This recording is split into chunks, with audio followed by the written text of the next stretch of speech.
Every year, millions of people put on green hats, drink green beer, and celebrate a man they know absolutely nothing about.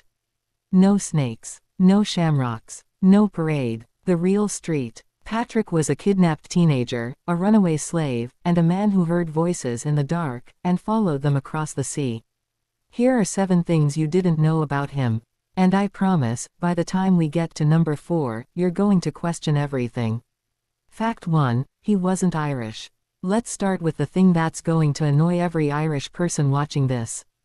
Patrick wasn't Irish. Not even close. He was born in Roman Britain, somewhere around 385 AD. His real name wasn't even Patrick, it was Maewyn Succat. His father was a Roman official. His grandfather was a priest. He grew up speaking Latin and living a comfortable, very un-Irish life. Ireland's most famous saint was British. Let that sink in. Fact 2, he was kidnapped and sold into slavery.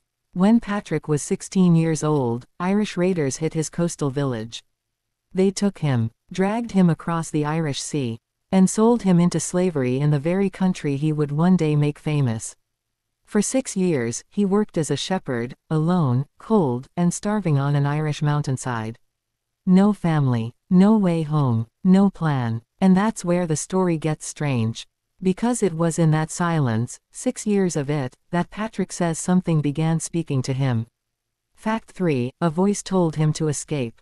And he ran. Patrick wrote about this himself. One night, a voice came to him in a dream. Clear as day. It said, "Your ship is ready." He had no ship. He didn't know where a ship was. He was a slave on a mountainside. He ran anyway, 200 miles across Ireland on foot, to a port he had never been to. And when he got there, a ship was waiting, exactly like the voice said. Call it faith, call it coincidence, call it whatever you want.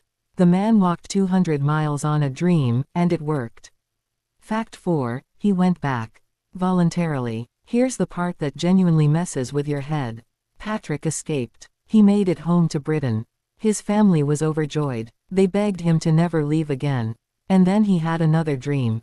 He saw a man walking toward him from Ireland, carrying letters. Patrick opened one, and he heard thousands of voices, the voices of the Irish people, crying out, "Come back to us."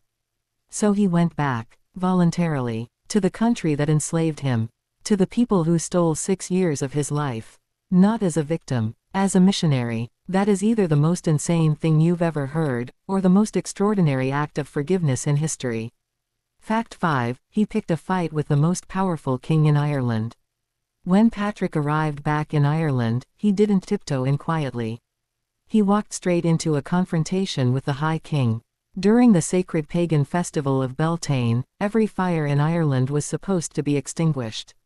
Only the king's fire at the Hill of Tara would be lit first. It was a ritual that had existed for centuries.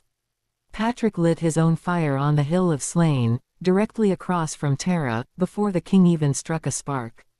The Druids told the king, "If that fire is not put out tonight, it will burn in Ireland forever."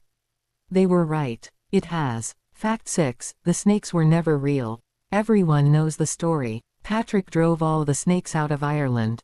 Great story. One problem, there were never any snakes in Ireland. After the last ice age, Ireland became an island. Snakes never made it there. There are none to this day. So what did Patrick actually drive out? Scholars believe the snakes are a metaphor. In the ancient world, the serpent was a symbol of paganism, of the old religion, of the Druids. What Patrick drove out was the old belief system and replaced it with something new. The legend isn't about reptiles. It's about power. And who holds it? Fact 7, he called himself a sinner. In writing, here's what separates Patrick from every other saint story you've ever heard. He wrote about himself, and he wasn't flattering. In his own document, the Confessio, Patrick called himself unworthy, uneducated, and a sinner. He admitted he was mocked by church leaders for his poor Latin.